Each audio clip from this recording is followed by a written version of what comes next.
Well, on this Friday before Halloween, we are joined by local historian and author Rory Raven to tell us all about Rhode Island's haunted history. Hi, Rory. Hi, Kim. How are you? I'm doing well, so I have to ask you, you told me to ask about three specific Rhode Island hauntings. Let's start with Mercy Brown. What can Yeah. you tell us? Mercy Brown is the Rhode Island Halloween story, so I'm required by law to tell you. Um, in Exeter, back in the 1890s, there was a family who had experienced several deaths over a fairly short period of time. The mother had died, the daughter named Olive had died, and their daughter named Mercy died. Their son Edwin starts to get sick. Now, today we recognize this as being tuberculosis.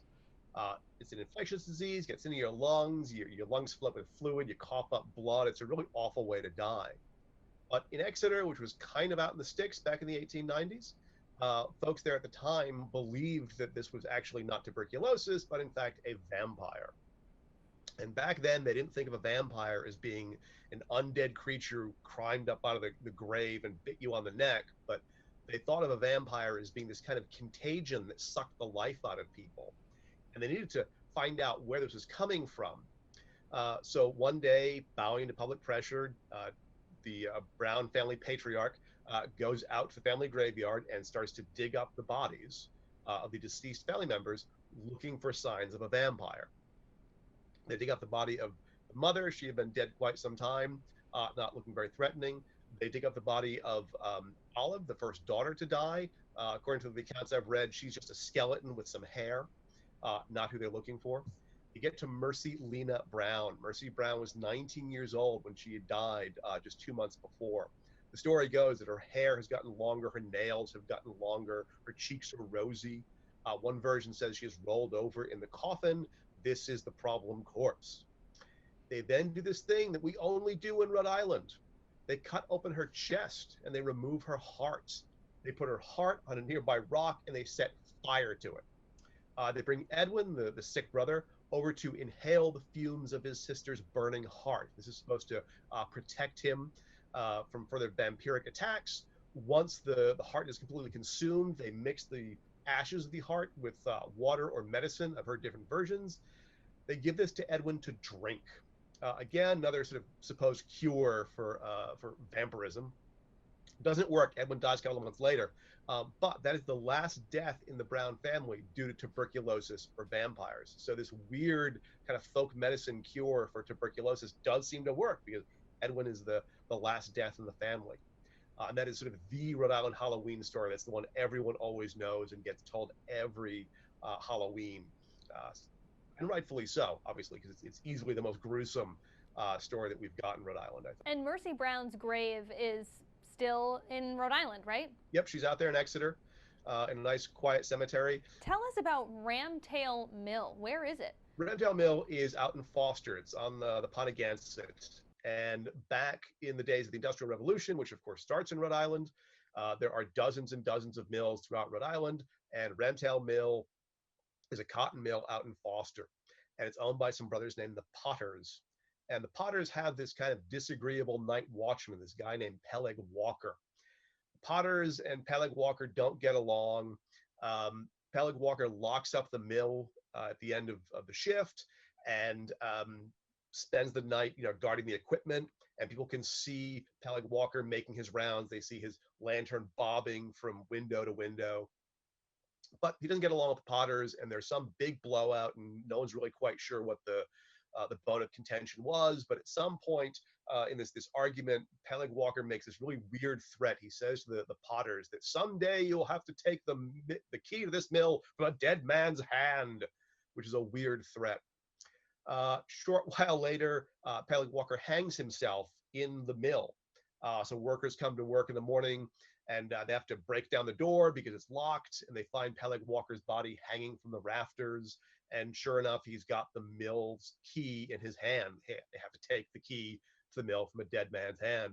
So they decided not to hire another night watchman because the first guy had been so disagreeable. But nonetheless, even though the mill is empty overnight, workmen still report seeing the lantern bob from one window to another. Sometimes they're woken up in the middle of the night by the bell ringing when there's no one in the mill to be ringing the bell. They take the bell pull, the rope, they take that down, but the bell still keeps ringing at night. They take the actual bell down at one point, but they still hear the ringing of the bell throughout the night. Now workers are getting kind of spooked. They all start to leave. So the factory kind of declines and goes out of business and stands empty for a number of years. And it goes out of business, I think, in the 1870s, finally. So the 1885 census for Rhode Island and the enumeration of all the inhabitants and all the features. The 1885 census for Rhode Island lists Ramtail Mill, even though it's been out of business for a number of years. It's still standing, so it still gets a mention in the 1885 census. And you can look this up, and it just says Ramtail Factory, and in parentheses it says haunted, making it the only officially recognized haunting in Rhode Island. So that's our official haunting. Palatine Light off of Block Island, Yeah, another haunted spot? another haunted spot. One of the other famous Rhode Island stories involves a ship from the 1730s. It's coming over from Germany with a bunch of German immigrants on it. And they're coming from one of the Palatines in Germany, one of these little independent states that used to make up Germany back then. Um, they get blown off course. They have a really bad crossing. The captain dies. The first mate takes over. The first mate's a terrible person. He's abusive toward the folks on the passengers on the ship. They are aiming for Philadelphia, but they end up off the coast of Block Island. And at this point, they just want to make it to land. And it's been a really thoroughly miserable journey. The way the story goes is that back then, Block Island was the home to the Block Island wreckers, these people who would purposely wreck ships. They would light these false beacons to lure you into the shallows and then loot your boat once you couldn't go anywhere. That's one version of the story. People on Block Island say, no, this is not at all true. We were not wreckers. This never happened. But the Palatine does run aground. People get off the boat. They're just happy to be off the boat finally. And the original version of the story says that the tide comes in and carries the boat off, and it sort of falls apart and sinks. That's the original version of the story. But later versions of the story say that the boat actually catches fire as it drifts off over the horizon. And supposedly a woman was stuck on the boat, hadn't gotten off the ship, and is screaming and yelling and crying for help as it's carried off over the horizon in flames. Now, supposedly, every year between Christmas and New Year's, which is when the story happens back in the 1730s, supposedly, if you look off to the north, you can see the flaming wreck of this ship pass by the horizon. Other versions say that only people who are descended from the wreckers can see it, and it will be seen until the last descendant of the wreckers finally dies. But if you visit Block Island, you can still find the graves of those unfortunate folks from that shipwreck.